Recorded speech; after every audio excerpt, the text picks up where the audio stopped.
being said, I think Onic PH better slow their roll, especially since they have a Harith. But the thing is, they do have this Selena. The Selena can actually help win out the lane. Any lane that she chooses to go, whether the XP or the gold. So the Selena can play it slow. However, I feel like, especially going up against this Aldos, maybe they want to go maybe a little bit faster. Well, the questions will be answered here in the game. Are you ready? It's going to be RRQ and Onic taking it to the land of Dawn as both of these side lanes are already going in for some crazy trades on the board. Selena, what happened in that early stage? Beloyski already at such low HP. Yeah, looking at the mid lane just now, she tried to go a little bit aggressive, but Clay manages to damage her a little bit more, especially here, Vin on this Matilda, focusing every single hit from the first kill, managing to hit her. But I feel like in this early stages of the game, it's still fine, it's still controllable. It's how they transition after this. Yeah, I like how you put it, Leo. Deceptively good. I agree completely, man. The Esmeralda, everyone says, yeah, scaling hero. But in that early stage, it's actually really, really good, especially when you're talking about the early mobility, where Yu Zhang, yes, has mobility, has that teamfight potential, but only after that ult. Yep, and so far the only thing that Onic can do is win the vision game, and of course try to find those pickoffs for Beloyski's in Los Lobos. Oh, Aldous is gonna get taken down. That's your first blood by Razor, picked up by the Filipino team, Onic. And that's what I was saying. RRQ Hoshi, they're playing on one plane of deception, while Onic PH might be doing the same thing. Shades of Na'Vi possibly playing Possum early on. What is this, 2 minutes? Now this is what I'm talking about, because the Selena is actually very good in any lane, whether EXP or gold. You just have to pressure a little bit, and Zin went a little bit overzealous, had his first death over there. We just want to see what Onic Philippines wants to transition on, and looks like the turtle is going to be the objective. Yeah, they really like to do these kind of things, but Vin is already in there. He's going to try to go and do some damage. More time when able to get back onto 2 members right now. So Albert, he gets kicked away. He's going to get taken down in R7. He's going to try to go for more Beloyski for the price of Albert. That is not a good trade, but they're trying to make it a better one. Glarski now caught in the 1v3, instantly taken down, and that's going to be RRQ going and equalizing the board 2-2. So far, 1 kill up, but then Kairi still got the turtle. I guess the only real place where there's no true neutrality is bottom lane, because look at this. Marky's just bullying Sin. Oh, yeah, you can see the majority of that gold lead is going to come down from Marky. 300 gold lead, and that turret gold has been taken away. Yeah, right now I'm looking at from the side of RRQ Hoshi, where Albert, again, not afraid to go in front to get that kind of play, but I want to see his team following up with him as well.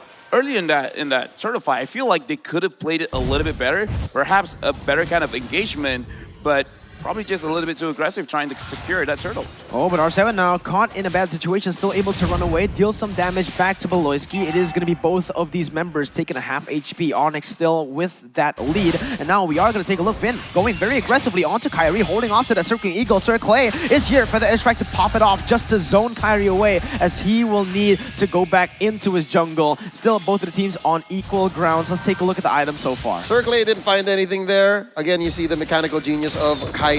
Up top, it's Albert trying to get this gold crab, and Kairi giving him a visit. I think there is one loss here for Beloyski. Just don't do XP lane anymore. It's clearly a loss. I think it's a much less financial, beneficial thing here, at least for finances and for XP. So yeah, maybe try to give Marky a visit. That might be a good try. Yeah, speaking of Marky, right now he already completed his Calamity Reaper. Looks like he is on the way on finishing. Oh, over there, Clay getting attacked. But again, for the side of Marky, he's on the way completing his Feather of Heaven. And I feel like right now, RRQ Hoshi is giving a little bit too much space for the side of Harif, because again, he has that Purify. He's going to be nasty in team fights.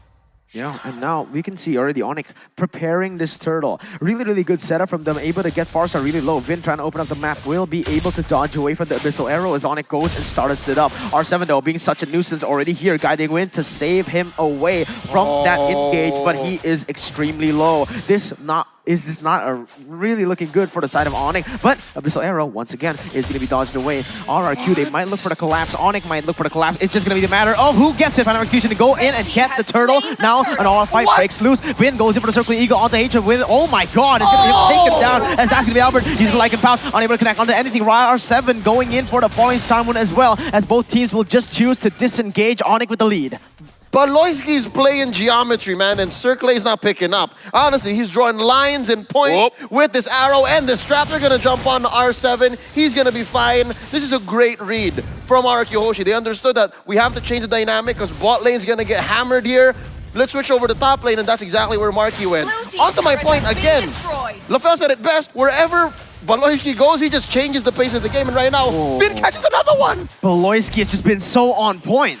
Yeah, right now, actually, looking at the previous team fight from the side of Onic Philippines, this is the kind of gameplay that we are expecting from them. They're going to prioritize the objectives, but from the side of RQ Hoshi, in my opinion, it's a little bit uncharacteristic where in terms of timing of engagement, it was not to my liking where Albert goes in first and then R7. I prefer more cohesive kind of engagement and then going together and then selecting the targets. Right now, Finn is at front. Yeah, look at that. Hatred trying to go for the way the Dragon Jeet Kundo combo. Unfortunately, only landing onto Vin, but the Abyssal Arrow again, just so on point for Baloyski. This is the name of the game right now. Baloyski on the Selena as the top side will be ganked. R7 will be able to get out of that one. Very, very fast rotations. That was insane. He knew the limits. He knew Onic Philippines didn't have the engage potential to lock him down, so he stayed a little bit longer. And now RRQ pushing the pace in the mid lane. Abyssal Arrow unable to connect Vin, trying to zone Baloyski out. And now again, it is just a 1,000 gold lead, but so far it's still down right in the middle. Abyssal Arrow opening up the map once more. It's a 1,000 gold lead off of a significant objective. It's a turret.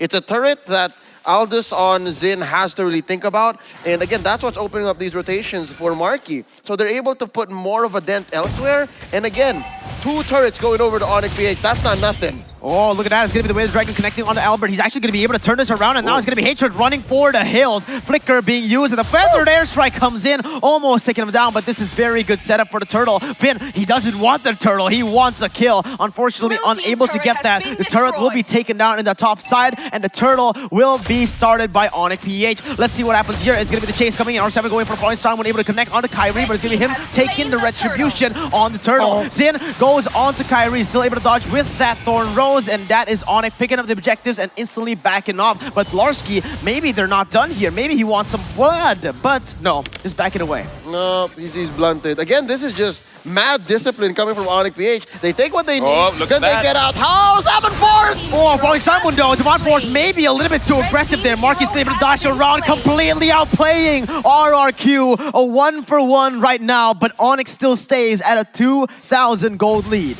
Yeah, but the thing is, this 2,000 goal lead is still playable because from the side of RQ Hoshi, they can still win this one just because the drop, they have a lot of scaling on this Aldos, on this Farsa, as well as Mirko, you yourself have said that this Roger, even though it is very strong in the early stages of the game, but can be very strong as well in later stages of the game just because of how tanky he can get. But from the side of Onic Philippines, this is an interaction that we haven't seen for a long time, which is the Harif as well as the Esmeralda, where it is a matchup where if the Esmeralda plays it well, she can win.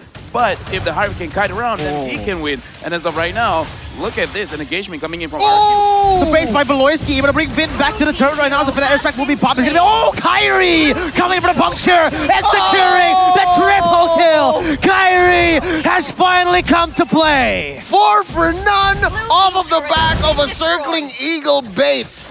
RQ Hoshi unable to find anything else on the map because even Zin has to retreat. He was way too deep, could have pushed that tier 1 down bottom, and now Onic are going to convert out of their minds. Going to go for the early choke and then start to get equilibrium and even maybe push part the line through all of these lanes. Amazing play. Yeah, right now we got to go back to the keys to victory. But before that, let's look at the replay again. From the side of RQ Hoshi over here, we can see that Finn engages, but he went in alone. His team is not confident in that. Look at Albert. Albert trying to run away. Clay still trying to fight. So this is what I'm talking about in terms of their communication. It looks like they're a little bit all over the place. It's like, what do you want to do? I want to do something else. So from the side of RQ Hoshi, they have to give a little bit more respect on the side of Onic Philippines, and they have to start taking this a little bit seriously and start to slow their roll and actually go in as a team. Yeah, at this point right now, it is going to be Onic with a 4,000 gold lead and exactly what they like to do right now. Splitting up the map, playing it one by one, shoving the lanes and looking for picks on the board. And honestly, man, we've seen Valoisky just play Rafaela. This Selena is insane. Yep, it's a more aggressive take on what he's been doing so far. And halfway through the draft, I was expecting that Valoisky would try to go for these Death Bush plays, but look, they're going! Oh my god, Marky's able to go into the backside. Albert is going to get taken down! There's nothing they can do! RRQ trying to run away, but Kyrie comes in with a Phantom Execution. Furious tries to come in as well. Sin goes back in for the re-engage onto Dlarsky. He's able to pick him up right now as Clay picks up the double, but Kyrie keeps on going. Sin, he can't go for more. He'll be able to pick up one more on the board with 1v1 against Kyrie. Has the stacks, has the damage, but will he be able to outplay Kyrie? Sin is not going to be able to. Onic picks up a wipe out in the 10th minute of the game.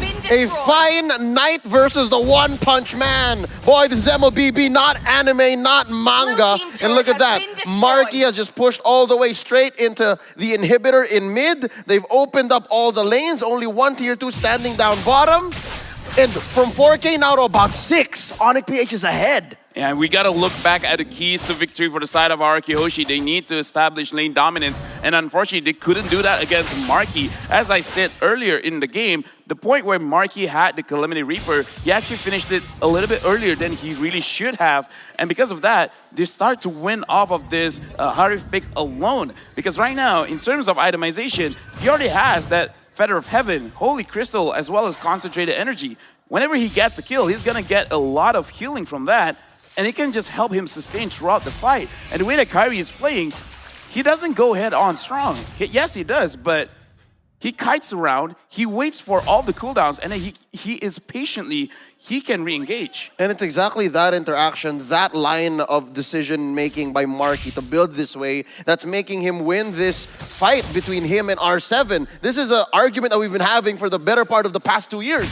Esmeralda versus Harriet, Harriet versus Esmeralda, and clearly right now, Marky's eating good. Look at this catch. Oh, way the dragon onto Zin. He can't go anywhere right now. It's going to be Thorn Rose to pick up the unstoppable for Kyrie. And honestly, that is an accurate depiction right now as Dlarsky just zones away 4 members. He is literally unstoppable. This is RRQ getting dominated here at game number 1. Kyrie already trying to get the Lord. Trying this is an understatement. It's going to be an easy secure for this team. There is no try, only do. Yeah. Yeah, and this is why we can see that in terms of audience prediction, they're not too sure whether it is going to be RRQ or Onic Philippines, because again, look at both of these teams. They look very, very strong. RRQ Hoshi right now, they're in the back line. I do want to see how are they going to handle this kind of situation, because again, remembering what happened to Toda, they can just slow down the game and then somehow they will find keys to victory, because this is the thing about Indonesian teams. They only need to win one team fight. Just one team fight is all they need, and then they will turn things around. Absolutely, and now let's see what Onic has to do here. They have the Lord, Enhanced Lord coming into the mid lane. They are going to set up all the waves to go for that siege. A 3-wave push. This is at least an inhibitor turret taken down, you know? That is at the very least. Let's see if RRQ can defend. Enhanced Lord marching down the mid lane. It is going to be it taken down instantly right here with the Abyssal Arrow to zone away the members from taking the minion waves. Kyrie just dashing all over the place with the puncture, able to use that passive really, really well, as Onic will be able to take one inhibitor turret, and that is the most important one. Right now, looking at Onic Philippines, they are looking at a good condition to end the game. However, they have to be very, very careful over here, because parts like that. Oh, Albert gets caught, and now it's going to be the all-follow-up. Albert gets completely taken down, and Vin will follow through. Zin is going to be able to crack that bottom side, that back line with the kill, but look at the combo. Wombo is coming in. It's going to be Kyrie just outplaying the entire team and looking for the kill. A maniac for Kyrie. No, it's only a triple kill, but Onic Philippines starts off with a statement. Kyrie can share. Kyrie can share. He put the gold all over, but it doesn't even matter. What a start for Onic Philippines. This is a best of 5, and I think we're just getting started. We're literally just getting started. Yeah. Honestly, that wasn't a statement. That was a declaration of war.